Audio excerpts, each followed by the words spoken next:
لما تتجاهل كل الاشارات اللي واضحه وضوح الشمس يبقى في الاخر ما تلومش الا نفسك.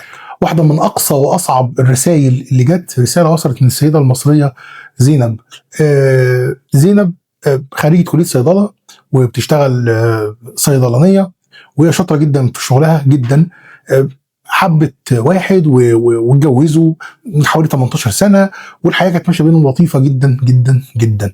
في بدايه الجواز خلاص هي حبت واحد واتخطبوا فتره وخلاص عارفين بعض. الجواز بقى اللي هو جواز ما يسمونه جواز الصالونات، وخلاص اتعرفت عليه وبدات المشاعر تتحرك بعد ما اتخطبوا. عشان تتفاجئ بعد كده زينب بعد الجواز ان جوزها مريض بمرض معين، يعني مرض نفسي معين ما كانش قايلها عنه قبل كده. بتقول حسيت كده بخذلان وبصدمه. قال لها طب ما انا من حقي كنت اعرف، يعني انتوا خبيتوا ليه وكده؟ تمام خلاص عدى الموضوع. جالها فرصه شغل ان هي تشتغل في دوله عربيه. ما فيش مشكله هتسافري، بس انا لازم اسافر معاك انا كمان. فاضطرت تشوف كمان لجوزها شغل كمان هناك، يعني تكلم الناس اللي جابوا لها شغل عشان هم كمان يشغلوه هو كمان هناك. تمام، جابوا له هو كمان شغل وسافروا هما الاثنين في الدوله العربيه دي. عاشوا هناك، خلفوا ولادهم 4 ولاد، بنت وولد من ذوي الهمم، وبعد كده توأم، طفلين توأم يعني ولد وبنت، يعني ولدين وبنتين. الحياه بينهم كانت حياه صعبه بسبب تاثير المرض النفسي اللي عند الزوج ده. اهانه، ضرب، قله قيمه. مش سنه ولا 2 ولا 3، لا 18 سنه، ما يقترب يعني من 18 سنه. طبعا ده كله بيحصل قدام الولاد يعني. ناهيك انك تعرف ان الدكتوره زينب هي اللي كانت شايله الولد ابنهم ذوي الهمم، وهي اللي مهتمه بكل تفاصيله من وقت ولادته، والاب شايل ايده من كل حاجه، من كل حاجه. حتى الشغلانه اللي هي جابتها له، اللي جابتها الاب، اتطرد منها بسبب ان هو ما كانش على قدر المسؤوليه فيها يعني.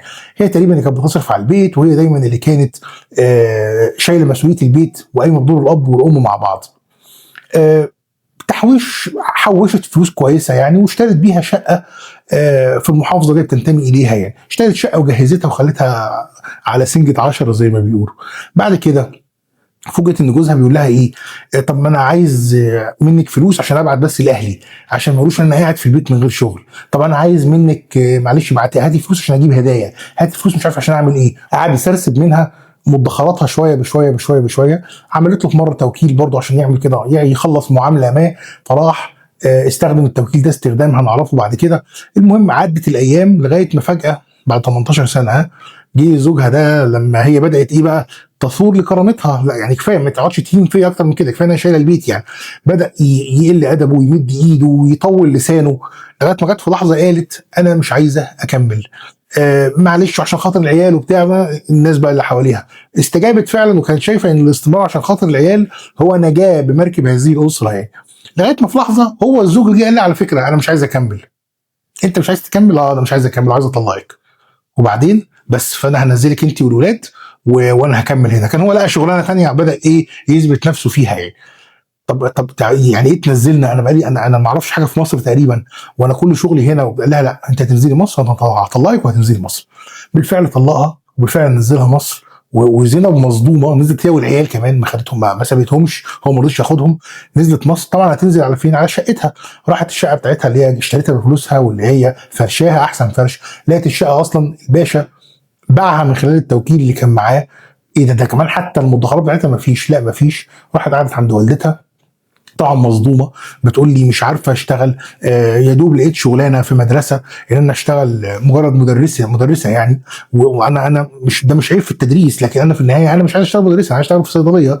انا كنت مسؤوله وعندي خبره في الصيدليات، بس ما قدرتش تلاقي شغلانه توازي خبرتها. فاشتغلت وظيفه مدرسه في مدرسه من المدارس، والدخل بتاعها مستحيل يقارن بالدخل بتاع الدوله العربيه كانت بتشتغل فيها. وقاعده مصدومه وقاعده في قمه الحيره. والدتها بتقول، هي بتحكي زينب بتقول ان والدتها ست متدينه جدا، فعماله تقول ليه يا رب بس كده؟ ليه تعمل في بنتي كده هي واولادها؟ فوالدتها كانت مستغربه جدا. اللي زاد الطين بله زي ما بيقولوا ان فجاه والدتها بعد حوالي اسبوعين من رجوع زينب ليها اكتشفت ان ابنها اللي هو اخو زينب جاي بيقول لها ماما انا انفصلت انا كمان. يا دي النيله السوداء. الست طبعا يعني شالت الطين. ايه يا رب بس اللي بيحصل فيا ده؟ ليه بنتي وابني يتطلقوا هما الاثنين في نفس الاسبوع ولا في نفس الشهر؟ انا عملت ايه؟ ده انا حافظه كتابك يا رب، ده انا ما بفوتلكش فرض، ده انا. حتى زينب بتقول انا فعلا مش فاهمه ليه بيحصل فينا كده، كلنا كويسين. فيعني المهم عدت الايام وحاولت تتجاوز الموقف اللي هي فيه، لحد ما في مره وهي موجوده في الشغل في المدرسه بتاعتها هي من ضمن الحاجات يعني مش من ضمن الحاجات، الحاجه الوحيده اللي خدتها من جوزها اللابتوب بتاعه. فهي قاعده ماسكه اللابتوب بتاعه، كانت اول مره تفتحه من مده يعني، ففتح اللابتوب بتاعه، راحت اكتشفت ان جوزها فاتح الايميل بتاعه على اللابتوب. فبتبص على الايميل لقت ان جوزها عامل تحويلات فلوس بيبعتها بشكل منتظم ايام ما كانوا متجوزين. لمين؟ لمرات اخوها اللي هو اخوها طلقها، عشان تكتشف ان جوزها كان على معرفه وكان على علاقه بمرات اخوها. متخيلين الموقف عامل ازاي؟ طبعا حاجه تصدم، وحاجه راحت قايله لوالدتها، والدتها راحت مكلمه طليقه ابنها، قالت لها انت ازاي، هو انت فلان كان بيبعت لك فلوس بتاع ايه؟ قالت لها انت مالكيش دعوه، احنا بنحب بعض من زمان. وبتكتشف بعد كده بقى ان ايه، ان هي ان جوزها او طليقها كان بيحب طليقه اخوها، وان هما الاثنين اتفقوا ان احنا الاثنين هنطلب الطلاق في وقت واحد وهنطلق في وقت واحد عشان نكون مع بعض. زينب بتقول لي انا كأن الدنيا اسودت في عيني وفي عين امي، بقتش فاهمه في ناس بالبشاعه دي عايشين وسطنا، في ناس بالقرف ده عايشين وسطنا، في ناس بالقذاره دي عايشين وسطنا. للاسف طلع فيه. بس برضه بتقول انها اتعلمت ان لما ربنا يبعت لها اشاره واثنين وثلاثه، مفيش داعي ابدا ابدا ابدا ان نشرب ميه البحر كله عشان نتاكد ان هو مالح. حياتنا مليانه اشارات، وغلطان اللي فينا يفتكر ان ربنا سايبه كده يخوض في عفار الدنيا لوحده. لا، ربنا بيدي لك اشاره واثنين وثلاثه وعشره ومليون، بس انت اللي بتكابر على امل انصلاح الحال. اوقات كتير بتوافق باوضاع مش شبهك في شغل او في علاقات لمجرد انك انت عايز المركب تمشي، حتى لو المركب دي هتمشي غلط، وفي النص بتنسى انك تستحق الافضل. اللحظه اللي هتحس فيها بقيمه نفسك هي نفسها اللحظه اللي هتتخلص فيها من اي ارتباط من اي نوع في اي علاقه كان في تقليل منك ومن احلامك ومن طموحاتك. الفكره ان الايام بتثبت مع الوقت ان غرق المركب كان افضل بكتير من انها تمشي غلط. ده حتى غرقها اللي انت خايف منه ده ممكن اصلا ما يحصلش، وتكتشف بكره انك انت كنت اصلا خايف من شبح. كرامه الانسان المحفوظه واحساسه بقيمه نفسه 100% مش اقل هما الفيصل في استمراره في اي وضع او مكانه او علاقه. انسان بدون كرامه ما يسواش وملكش قيمه الا بيها. في مقوله بتقول عندما تركب القطار الخطأ حاول ان تهبط في اول محطه، فكلما زادت المسافه زادت تكلفه العوده.